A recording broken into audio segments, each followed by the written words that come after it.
Hey there, it's Crystal here. In today's video, I've got something quite special. I will be doing this thing called kind critiquing, where I'm going to be looking at some of my lovely Patreons' paintings that they've submitted to me and go through them and give very gentle, constructive, hopefully helpful feedback to each painting. I know that sometimes when we paint, the first thing we see are the flaws, that petal that's off, that leaves that's a bit wonky. But I think it's really important to also look at the overall intention of the painting and celebrate the things that are great and things that work for you, all right? So in this video, I won't be commenting on subjective things like colors because we all have our different preference in colors. Like I don't really like purple, I have trouble liking orange. And I also won't be talking about the style because we all have different styles. I will, however, comment on maybe composition, values. I will also talk about mostly the energy behind the painting. So how loose are you? How confident the brushstrokes are? How free this artist feels? So those are more important to me than the actual finished painting or if something looks too perfect, if you know what I mean. So grab a cup of tea, sit back and enjoy this video where I go through some of my very, very brave Patreon submission. Thank you, Patreons. Thanks for trusting me to put yourself out there. I know it's not easy, so I'm really grateful to you guys. Right, let's get right into it. Let's talk about the first artist. Her name is Katy. She has been painting for only 1.5 years and she's been a Patreon of mine for a couple of months now. So the first painting she's given me to look at is this beautiful meadow-like painting. And this is what I love about it. Straight away, the composition is very strong. Look at where she's placed the orange flowers. It's in a slightly zigzag format, and she's also placed all the pink flowers in just different spots so that your eyes just move around this painting in a very soft and gentle way. She's got that sky in the background, which gives a lot of negative space, and she's used like a 2/3, 1/3 ratio. So she's got 2/3 of the page covered and then 1/3 empty with the sky. So that is a strong composition. Okay, and look at the stems. I love the strong, thin stems that are just in the background with the smaller flowers. That's really, really good. And look at the flowers, her orange flowers, each of them have different tones in them. So she's using a bit of a darker orange, mid-orange, lighter yellows. So that's really, really nice. Things that maybe I would suggest to improve is, so I'm looking at that green in the background. So the grass has like a green base. And then she puts the little grassy marks on top. So that green base seems to be quite even. It's just like one very bright green color. I know I said I don't want to comment about color, but that really artificial green is making me feel like, you know, it's throwing this painting slightly off. So if I would maybe mix a little bit of a neutral into that green, so to make that green just less like less bright, if you would call it. I guess another thing is I would maybe have more bleeds between the elements, and maybe it's just not her style to like the bleeds, but for me, I like more bleeding, so it just looks more loose. So those are the only two things I would improve. I really think this is a gorgeous painting. Well done, Katy. All right, this next one is from Jill. Jill has been painting, she says, 7 years now, and it's the best thing she's ever did. I love Jill. She's a very busy woman. She does so many things. She's been one of my founding members of my Patreon. She's been with me for a long time. So this beautiful one is so Jill. Like, I know her style. Her colors are not necessarily neon and poppy like, you know, the way I like it. She's got a bit of a muted thing going on, and I love her style. It's just so uniquely her. So what I love about this is how she's made everything just blurry, like she's blurred the subject into the background. So when you look at those tulips up there, you can see sort of like even like a little ghostly like watercolor background, which is what watercolor is great for. So that's perfect. She has very strong confidence with the leaves. I like how she's putting it in the directions and it flows really beautifully. The dark leaves contrast really strongly and nicely with the purple and the pink one, so that's gorgeous. That vase is just so loose. I just love pictures of different loose vases because, you know, you can get too finicky with them. So her vase is really nice. I love that shadow just under the vase. Okay, the only thing that I would maybe improve with this one is straight away when I look at it, the leaves, the four or five leaves, dark leaves, are just very strong and my attention is just drawn into it straight away. So I would maybe take the contrast of those four leaves down a little bit. So maybe instead of having four or five leaves very, very strong, I would make maybe one or two and leave the other like mid-tones. So that's the only thing that I would see would improve with her painting. The next painting is from Tracye. That peony there is so lovely. And she's got a composition down pat, so 3, which is the rules of odd numbers. And her filler flowers are all speckled around in a really lovely organic way. Nothing too straight, nothing too arched or crazy. And that purple background, that muted purple background actually works really well with the very strong valued flowers. So you don't want too much competition from background and foreground. The only thing that I would improve maybe is just change up the intensity of the 3 hero flowers. So all 3 are very strong valued, pink and the red. So maybe I would make one slightly lighter or very light so that there'll just be a bit more interest. So it doesn't look like one element, you know, there is a difference between the different flowers. But I think you did a great job, Tracye. Thank you so much for sending that in. All right, the next one is from Hulya. She's also one of my founding members, has been with me for a while now on Patreon, and she submitted this gorgeous floral bouquet of roses, super loose. I think she probably did this from imagination. I think so. So what I love about Hulya's style is she is pretty fearless. Like, she goes for it. She doesn't mind the bleeds, the blooms, and all of that, and I love that about her style. I am obsessed with the way she's made the roses so imperfect and organic, and they're not all uniform, but they're all slightly different in sizes, in intensity. She did really well with composition, so there's a zigzag movement with my eye following the pink, a zigzag with the soft purples, a zigzag with all the oranges.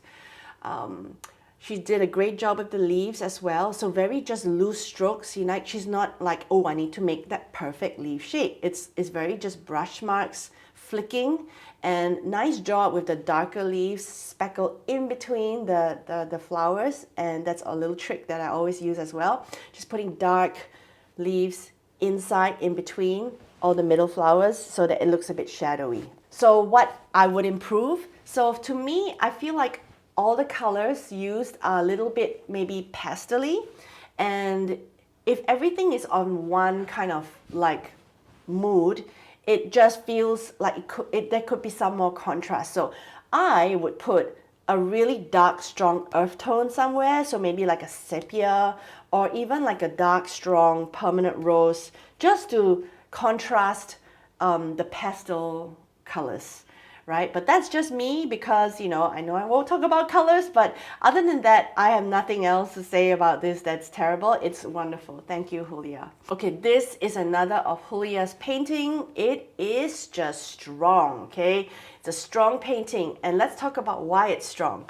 Firstly, those leaves are so confident, right? I can tell she's used only a couple of strokes per leaves. Boom, boom. She's got the dark leaves, the light leaves, the olivey leaves, the more lemony leaves. So, and that stem that goes through the painting and cuts the painting in 2/3, but not in a horizontal way, in a nice curve, is just, leads my eye from the top left to the middle of the painting where it's landing onto the lemons, the subject. So that's very, very nice and strong. And then she's got that white tablecloth thingy that contrast with the leaves, and on the tablecloth there are marks of leaves as well, but I can tell that they belong to the tablecloth, not to the subject. That's very clever. And then she's got another background, which is the blue, which is even a stronger contrast to the leaves and the lemons and the background and all of it. It's a perfect painting. I can't think of any improvement. Just gorgeously cropped, very organic, lines leading out to everywhere. So love it so much, Hulya. Thank you so much. The next one is by Katy, and Katy has also been a Patreon, I think, from the beginning. And but we actually met earlier on Instagram as artist friends, and I've always admired her painting for years. So when she joined my Patreon, I was a little bit like, fangirling her. Anyway, this painting is actually from a tutorial, and I'll also put my tutorial version next to it as well. And as you can see, she's elevated my tutorial for sure. This tutorial was meant to be contrasting orange and blue because they're complementary color. Like, I don't use orange a lot, and I want to use orange more, and I think the way that I would like orange is to put it next to blue. That's why I made this tutorial, this orange-blue tutorial. But look at it. Look at her version. Firstly, her brush marks of those, I don't know, zinnias. It's meant to be marigold, but they look like zinnias now. I can't tell if she used a flat brush or a filbert brush. Definitely not a round brush. And I think that mystery makes it very exciting and interesting. So I don't know what brush she's used. Within each flower, you can see the layer of petals. And I love that she played with the different hues of orange. She made some really strong orange flowers, and then she kind of like diluted it a bit to make it more neutral on the ones on the left and right. So that's a good balance there. And compositionally, it works so well. You've got that S flow going with the orange flowers. The blue in the background is more of a supporting flower, which is making the orange stand out even more. And the best part is she has those gorgeous like chamomiles with the yellow center, white petals. And then that strong sepia ones that are just sticking out, creating that strong contrast.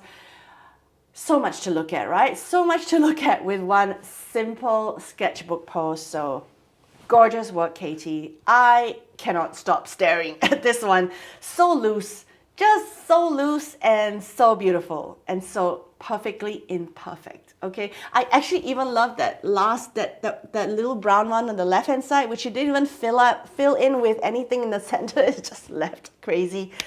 I love it. All right, is this painting from Katy? I know she worked on it over a couple of days because I was like following her on Instagram and just watching every step of this painting. It's a large one. I think it's a full sheet.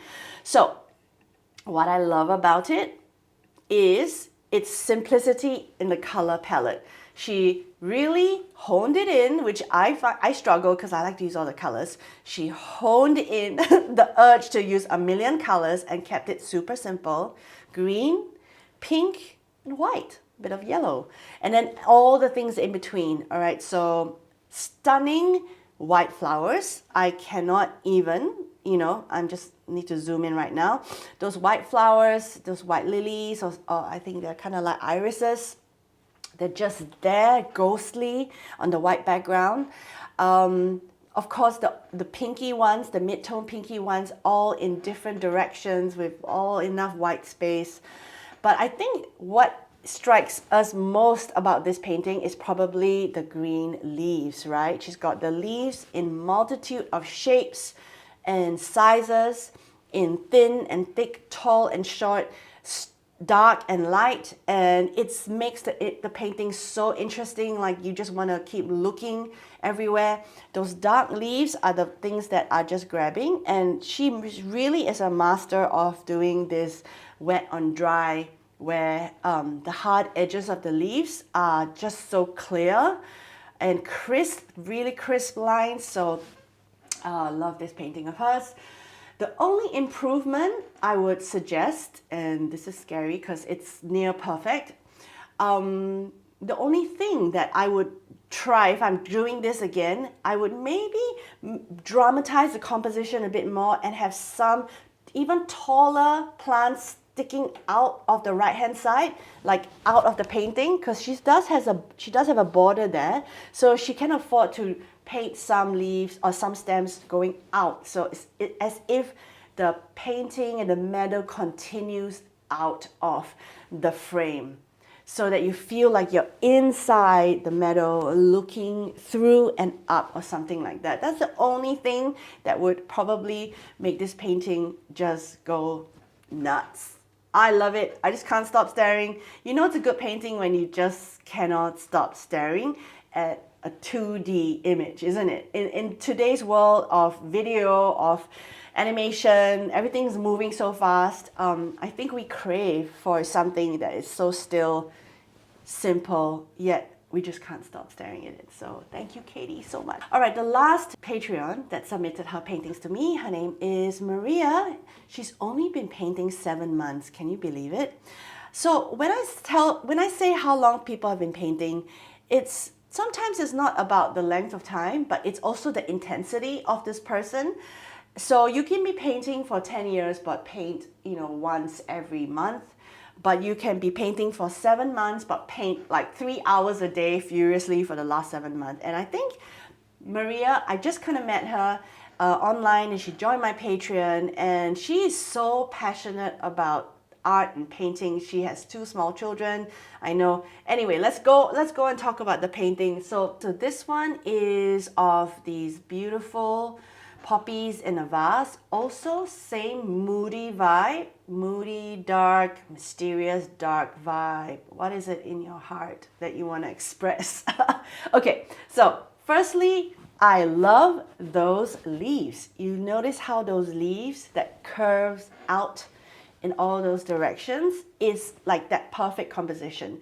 The trick with leaves is you never want anything too vertical or too horizontal. So she's done a great job at those curvy leaf placements. I am in love with the vase that is so imperfect, with the streaks that coming down. I'm not sure how she did it. She probably just painted and then just pulled down some lines, the shade, the surface.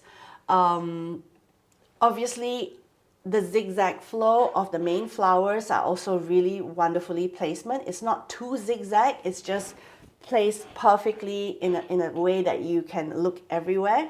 And those yellow filler flowers are so beautiful. It's got so many colors in them. I can see a light, almost white beige, a yellow, an orange, a green, just going in there and making a nice complex flower with just marks, Okay, the only place I would improve, okay, so this is also something I am guilty of doing all the time, but it's important to talk about. So because she's put a border with, I think, washi tape, you already actually free to paint to the borders. So she's done that with the long leaves, but I felt like she's trying to squeeze her painting into that narrow vertical frame, right? Because it's not square, it can't go as big. So she stops at like the filler flowers. So I would say just go and be unafraid to paint to the border. So push out some of that yellow filler flowers a little bit past the border, some of the flowers. So just go and push. You don't have to be restricted to the frame, especially after you put the washi tape down. And then the second thing is maybe I would have a bit more lighter greens. So her greens are really, really dark. I don't know if it's just the photograph or the painting, but she's got the dark greens in the middle of the bouquet, which is great. But it's just a little bit too dark. Like I'm just drawn into it and feel a little bit like it could be more variation in the green leaves. So a little lighter leaves, yeah. Other than that, it is so, so beautiful. So that's it. That's all the paintings we're looking at today. Let me know in the comments if you think I've been kind. Did I do kind critiquing? If you're interested to join my Patreon this month, our theme is actually kind critiquing. We're meeting next week. If you're watching this in the first week that I'm releasing this video, we're meeting next week live on Zoom, where we'll be critiquing our own paintings, each other's paintings if you dare. And if you can't make it, you can join us for the future live Zooms that we have. and you might be able to even get a chance to have your paintings be reviewed on my channel here. The link to my Patreon is in the description below. Otherwise, please just subscribe to this channel, and I'll see you in the next one. All right, take care. Bye-bye.